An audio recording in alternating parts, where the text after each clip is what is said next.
Bismillahirrahmanirrahim. Expository writing.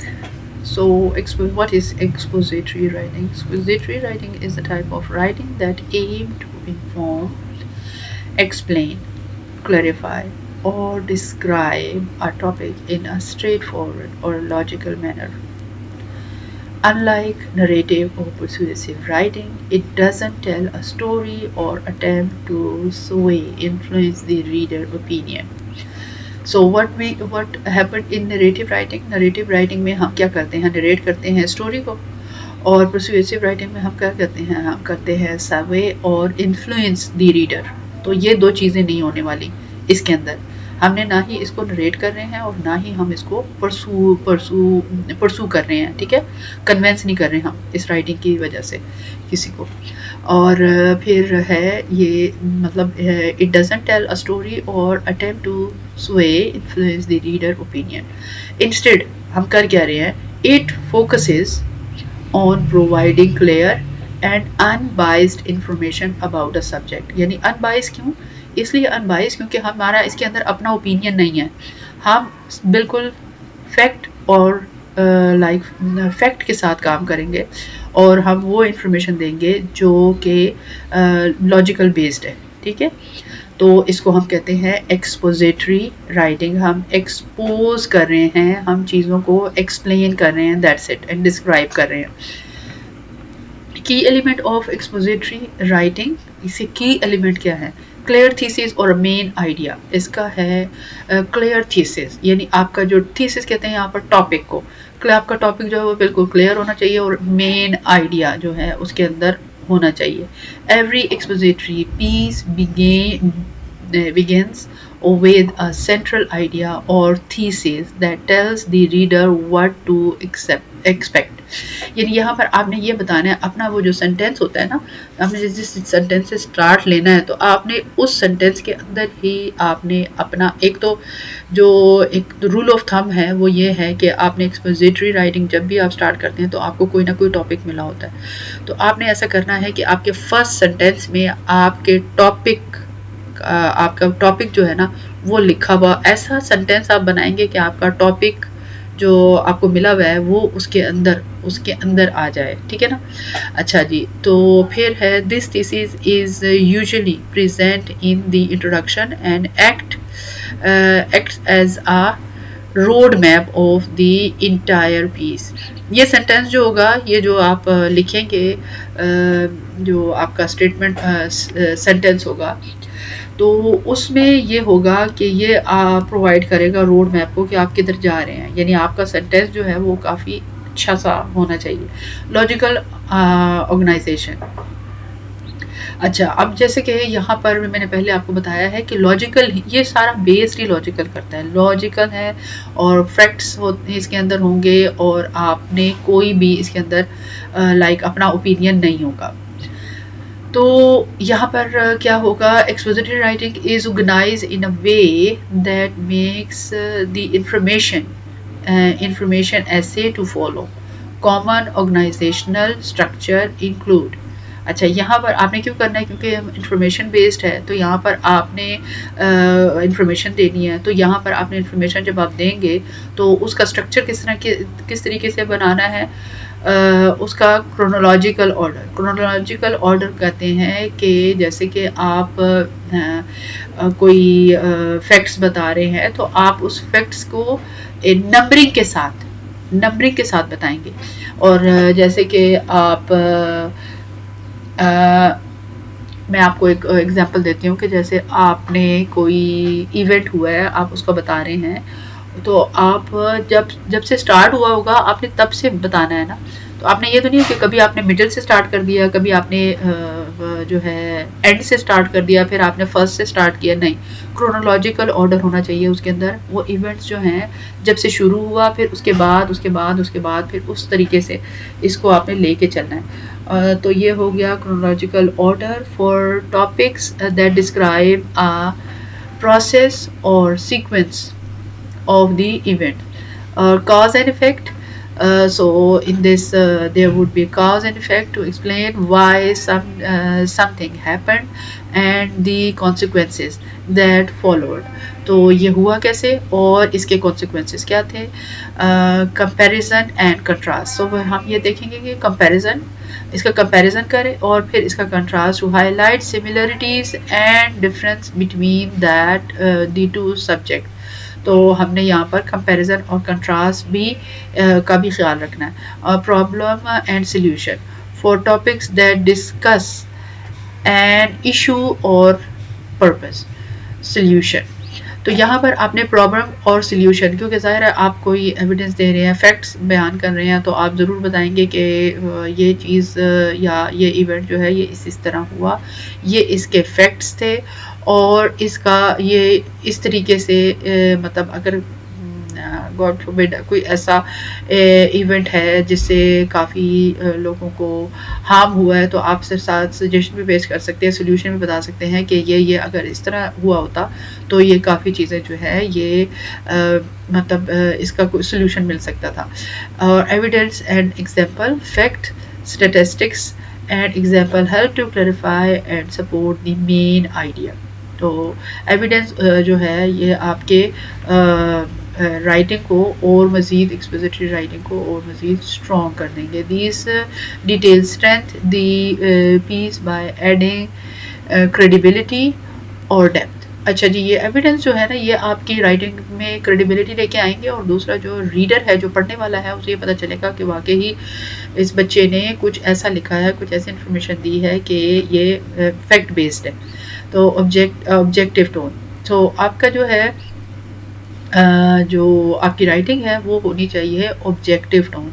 Expository writing maintain a neutral और formal tone. यानी objective tone किस तरह की होगी, न्यूट्रल होगी, यानी उसमें आपने अपना ओपिनियन शामिल नहीं करना. ये बार बार मैं शुरू में भी ये बयान हुआ है कि इसमें अपना ओपिनियन शामिल नहीं करना. तो टोन होगी ऑब्जेक्टिव और फॉर्मल होगी और focusing on information rather than personal opinion और emotions. So transitions and structure. तो यहाँ पर होगा using transitions like firstly, ये आपकी ट्रांजिशनल हैं. आपको पता होना चाहिए ट्रांजिशनल डिवाइसेस, अगर आपने इससे पहले पढ़ी है तो आपको पता होगा, लेकिन अगर आपको नहीं पता तो ये मैं आपको बता रही हूँ कि ट्रांजिशनल डिवाइसेस जो हैं और या ट्रांजिशनल वर्ड्स भी इसको कहते हैं.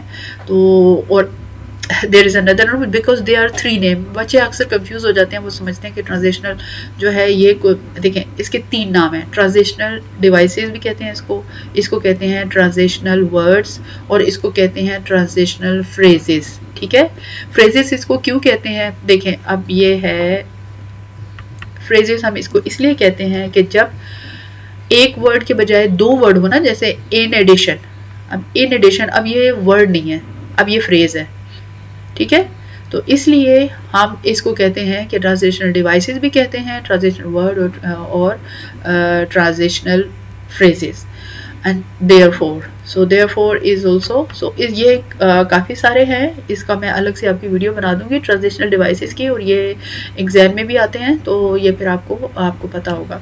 अच्छा जी, तो ये ट्रांजिशनल डिवाइसेस जो है ना ये भी आपने ज़रूर अपने इस एक्सपोजिटरी एसे के अंदर ज़रूर लिखने हैं, जैसे कि फर्स्टली, सेकेंडली, थर्डली. तो ये इस तरह ये आपके जब आप एविडेंस दे रहे होंगे या कोई इवेंट लिख रहे होंगे तो आप ये इसके अंदर ये लिख सकते हैं मोर ओवर, उसके बाद क्या हुआ, इन एडिशन, उसके साथ ये सारी चीज़ें हैं. देयरफॉर सो ये क्या करते हैं, हेल्प क्रिएट अ फ्लो, या आपके राइटिंग में एक फ्लो लेके आएंगे that guide reader from one point two the next. और ये आपके पॉइंट्स को आगे से आगे लेके जाएंगे और इसके अंदर एक कोहेरेंस पैदा होगी, जैसे एक सीक्वेंस पैदा हो जाएगी, जैसे एक चेन बन जाएगी आपकी राइटिंग के अंदर. ये नहीं होगा जैसे आपको लगेगा चंक्स हैं, इधर ये एक बात लिखी है फिर उसके बाद एकदम से दूसरी जगह चले गए. नहीं, ये एक बहुत खूबसूरत सा फ्लो और एक चेन सी होती है ना, सीक्वेंस सी बना देगा आपकी राइटिंग के अंदर. This ensures the ideas connect smoothly and logically. अच्छा, तो यहाँ पर एक है एग्जाम्पल जो कि बयान हुई है एक्सपोजिटरी राइटिंग की. तो वो क्या है, वो ये है। देखें जी एक्सपोजिटरी राइटिंग, अब देखें कैसी है इसके अंदर, ये क्या दिया हुआ है। A balance diet is essential for maintaining good health because it provides, ये है किस लिए, ये बैलेंस डाइट पे बेस्ड करती है। तो इस ये क्या था, ये इसका टॉपिक था बैलेंस डाइट। तो इसके पहला जो है टॉपिक सेंटेंस क्या आया, तो इसका आया the balance diet is essential for maintaining good health because it provides the body with the necessary nutrients to function effectively। देखें कितना अच्छा सेंटेंस, पहला सेंटेंस जो है वो कितना अट्रैक्टिव है। अच्छा फिर उसके बाद आ गया है firstly carbohydrates supply the body with energy which is crucial for physical activities। तो यहाँ पर वो बता रहे हैं कि जो देखिए फर्स्ट यहाँ पर आ गया जो क्या है ट्रांजिशनल डिवाइस, और यहाँ पर कार्बोहाइड्रेट्स जो है ना supply the body with energy, यानी कार्बोहाइड्रेट जो है वो सप्लाई करता है बॉडी विद एनर्जी। अच्छा ये अब ये जो है कार्बोहाइड्रेट्स के सप्लाई करते हैं एनर्जी। अब ये लिखने वाले ने यानी ये उसकी अपनी इंफॉर्मेशन नहीं है, ये है फैक्ट्स, उसने फैक्ट्स बताए हैं। उसने मतलब आपके पास आप जब कभी भी कोई इंफॉर्मेशन देंगे तो उसके लिए आपके पास फैक्ट्स होना लाजमी है। तो carbohydrate supply the body with energy which is crucial for the physical activities.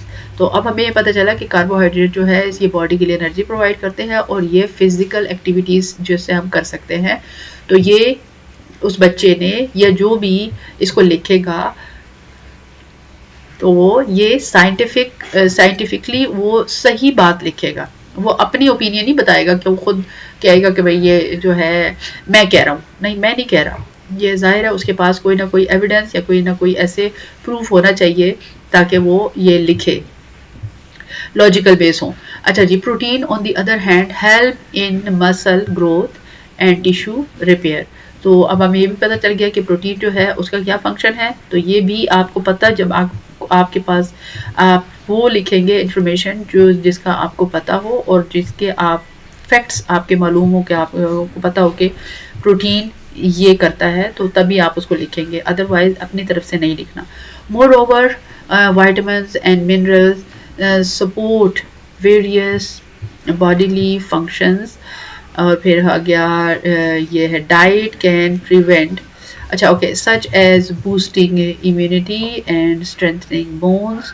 In addition, a balanced diet can prevent many diseases such as obesity, heart disease and diabetes। तो हमें ये भी पता चल गया है कि ये किस किस चीज़ों से बचाते हैं। Therefore, understanding the benefit of the balanced nutrition is fundamental to adopting a healthy lifestyle।